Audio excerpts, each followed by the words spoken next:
প্রিয় দর্শক, আজকে কথা বলবো একটি বিস্ফোরক এবং হৃদয় বিদারক বিষয় নিয়ে।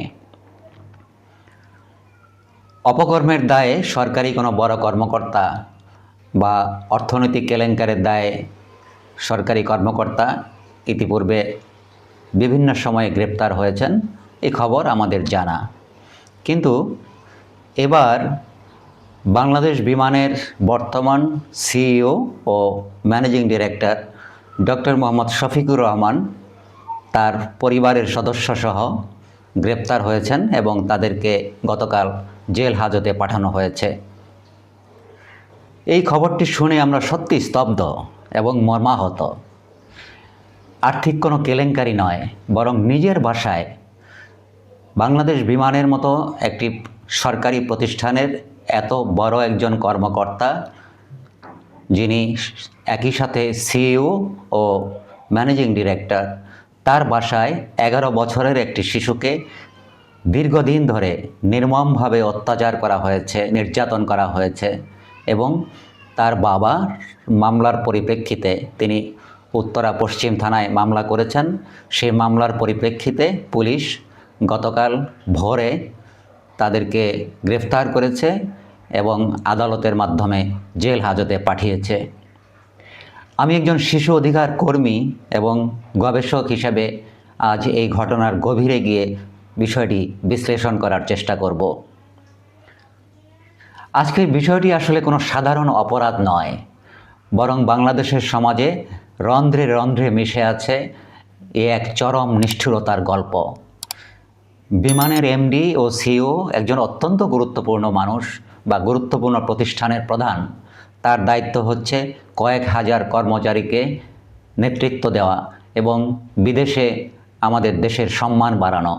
কিন্তু আজ তিনি এবং তার পরিবার খবরের শিরোনামে এসেছেন 11 বছরের এক গৃহকর্মীকে অমানবিক নির্যাতনের দায়ে। এই ঘটনা কেবলই কি একজন ব্যক্তির অপরাধ বা একটি পরিবারের অপরাধ, নাকি এটি আমাদের রাষ্ট্রীয় সামাজিক কাঠামোর এক গভীর ক্ষত, সেটি আমাদের বিশ্লেষণ করা অত্যন্ত জরুরি। ঘটনাটি ঘটেছে রাজধানীর উত্তরার একটি ফ্ল্যাটে। সেখানে ঠিক কী ঘটেছিল? গণমাধ্যমের তথ্য অনুযায়ী 11 বছরের একজন শিশু গৃহকর্মীর উপর দীর্ঘদিন ধরে নির্যাতন চালানো হয়েছে ওই পরিবারের সদস্যরা। আর তা হয়েছে বাংলাদেশ বিমানের সিইও ও ম্যানেজিং ডিরেক্টরের বাসায়। একজন শিশু অধিকার কর্মী হিসাবে আমি যখন এই খবরটি দেখি, আমার মনে কেবল একটি প্রশ্ন জাগে: এত উচ্চশিক্ষিত ও প্রভাবশালী হয়েও একজন মানুষ বা তার পরিবার কিভাবে এতটা নিচে নামতে পারেন? গণমাধ্যমের তথ্য অনুযায়ী, যেটা আমি একটু আগে বলেছি, যে শিশুটির বাবা উত্তরা পশ্চিম থানায় মামলা করেছে। তাকে বলা হয়েছে তার মেয়ে অসুস্থ, তাকে নিয়ে যাওয়ার জন্য। তিনি এসে দেখেছেন তার মেয়েকে নির্মমভাবে নির্যাতন করা হয়েছে। অত্যন্ত প্রচলিত ধারায় যে নির্যাতন, গরম খুন্তি দিয়ে সেঁকা দেওয়া হয়েছে, গায়ে নানা নির্যাতনের চিহ্ন তিনি দেখেছেন এবং মেয়েটি কথা বলতে পারছিল না। এই অবস্থায় মেয়েকে দেখে তিনি উত্তরা পশ্চিম থানায় মামলা করেছেন এবং সেই মামলার প্রেক্ষিতে পুলিশ তাদেরকে গ্রেপ্তার করে আদালতের মাধ্যমে কারাগারে পাঠিয়েছে। এই বিষয়টি একটু গভীরে গিয়ে যদি আমরা খতিয়ে দেখি, তাহলে এই সংকটটি আসলে নানা দৃষ্টিকোণ থেকে বিশ্লেষণ করা যায় বা বিশ্লেষণ করা জরুরি। প্রথমত, আমাদের দেশের যে সংস্কৃতি, অর্থাৎ শিশু শ্রম, এই বিষয়টিকে আমরা সমাজের প্রায় অধিকাংশ মানুষই মেনে নিয়েছি যে গরিব পরিবারের সন্তান হলে সে শ্রমে যাবে। এবং তার চেয়েও ভয়াবহ যে বিষয়, যে গৃহকর্মের যে শিশু শ্রম, যেখানে অত্যন্ত অল্প বয়সী মেয়ে শিশুরা, প্রায় 90% বা 95% ক্ষেত্রে মেয়ে শিশুরা এই গৃহকর্মের মতো একটি ভয়াবহ কাজে জড়িত রয়েছে। আমাদের সমাজ, আমাদের সংস্কৃতি এটাকে মেনে নিয়েছি। এটি হচ্ছে একটি দিক। দ্বিতীয় দিক হচ্ছে, বাংলাদেশে সমাজে সাধারণত আমরা সে গৃহকর্মী শিশু হোক কিংবা বয়স্ক হোক, তাকে আমরা আসলে মানুষ মনে করি না, বরং কৃতদাস হিসাবে, দাস হিসাবে তাকে দেখার যে মানসিকতা, সেটা এই সমাজের প্রায় অধিকাংশ মানুষ লালন করে। যখন কেউ রাষ্ট্রীয় গুরুত্বপূর্ণ পদে থাকেন তখন তিনি নিজেকে আইনের ঊর্ধ্বে মনে করতে শুরু করেন। আমি নিশ্চিতভাবে বলতে পারি এই ম্যানেজিং ডিরেক্টর বা সিইও সাহেব নিজের হাতে এই শিশুকে নির্যাতন না করলেও তিনি এই পরিবারের গার্ডিয়ান হিসাবে, অভিভাবক হিসাবে তিনি নিশ্চয়ই ঘটনাটি জানতেন। তিনি নিশ্চয়ই দেখেছেন যে তার বাসায় এরকম একটি শিশু আছে এবং তার উপর অন্যরা হয়তোবা নির্যাতন চালাচ্ছে, কিংবা কে জানে তিনি নিজেও হয়তো এই নির্যাতনকারী হিসাবে একজন হতে পারেন। তার কি দায়িত্ব ছিল না এই বিষয়টি দেখা? নাকি তিনি মনে করেছেন যে তিনি সরকারের অনেক বড় কর্মকর্তা, তিনি যা ইচ্ছে তাই করতে পারেন, তার বাসায় যা ইচ্ছে তাই হতে পারে? এই ধরনের মানসিকতা আমাদের সমাজে রয়েছে, অর্থাৎ এই ক্ষমতার দাপটের বিষয়টি রয়েছে। আমি একজন গবেষক হিসাবে এ বিষয়ে অনেক কাজ করেছি। আমি জানি বাংলাদেশ সরকারের যারা বড় কর্মকর্তা রয়েছেন তাদের প্রায় প্রত্যেকের বাসায় এক বা একাধিক শিশু গৃহকর্মী রয়েছে।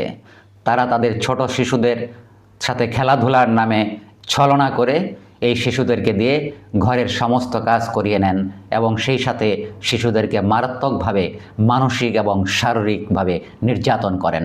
এটি একটি অতি প্রচলিত বা কমন ঘটনা আমাদের দেশে, এবং এক্ষেত্রেও ঠিক তাই হয়েছে।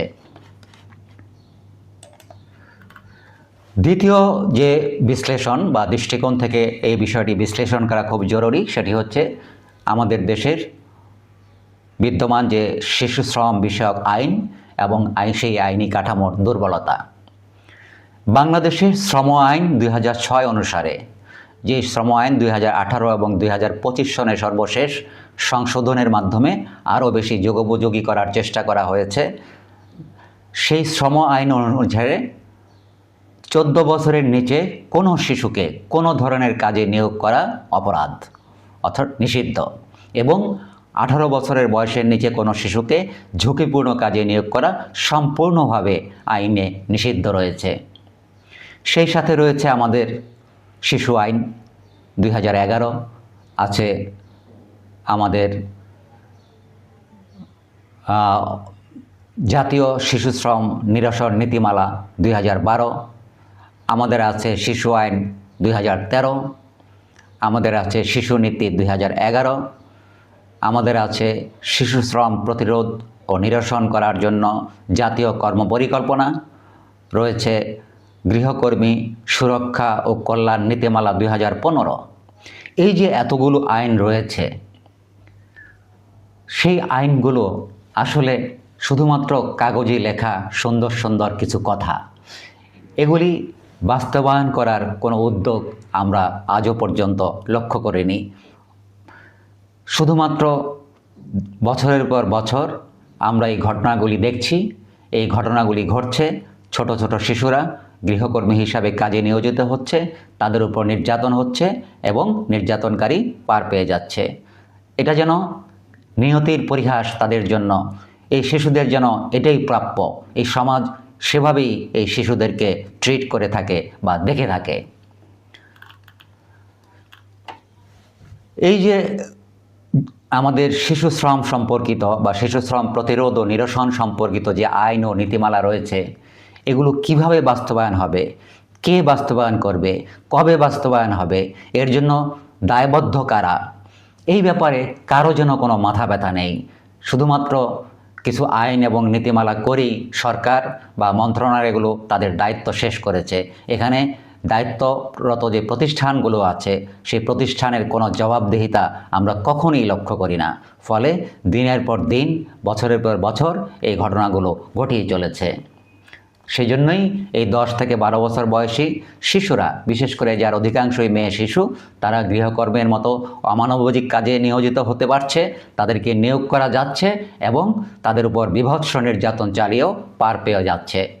এমনকি আমাদের গবেষণার ফলাফল অনুযায়ী আমরা বিভিন্ন সময় দেখেছি 6 বছর বয়সী শিশুরাও এই গৃহকর্মের মতো অমানবিক ভয়াবহ কাজে নিয়োজিত আছে বাংলাদেশে, বিশেষ করে বড় বড় শহর, ঢাকা সহ অন্যান্য বড় বড় শহরগুলিতে। এবার যদি আমি কিছুটা টাচ করেছি যে দায়িত্বপ্রাপ্ত যেসব প্রতিষ্ঠান, সেই বিষয়ে যদি আরও একটু বলতে চাই, ব্যাখ্যা করতে চাই।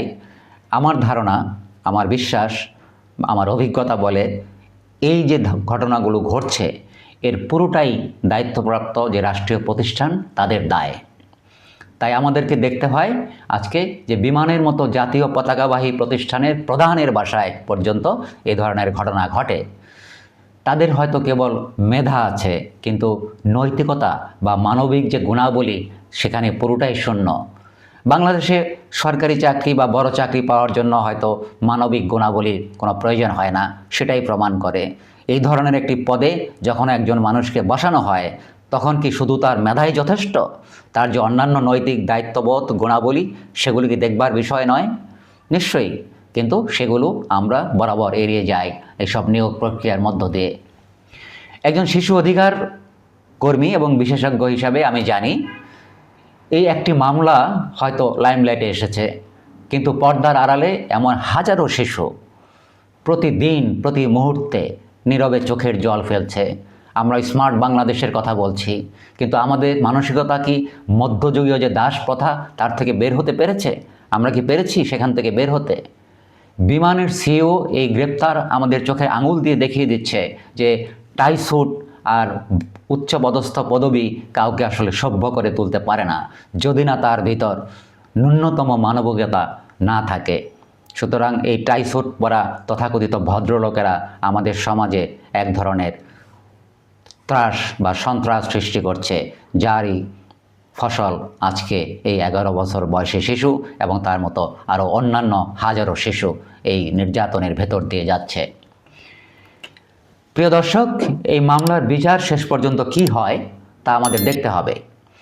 এটি কেবল একটি বিচার নয়, বরং রাষ্ট্র এবং বিচার ব্যবস্থার জন্য একটি পরীক্ষা। আপনার কি মনে হয়, উচ্চপদস্থ কর্মকর্তা বলে তিনি কি এই মামলা থেকে পার পেয়ে যাবেন বা তার পরিবার পার পেয়ে যাবেন, নাকি এবার একটা দৃষ্টান্তমূলক শাস্তি আমরা দেখব? কমেন্টে আপনার মতামত জানান। এই আলোচনাটি শেয়ার করুন যাতে সংশ্লিষ্ট মহলের কানে এই প্রশ্নগুলি পৌঁছায়। আমি আপনাদের সঙ্গে থাকব এই খবরের ফলো আপ নিয়ে। দেখা হবে পরবর্তী ভিডিওতে। সবাইকে ধন্যবাদ।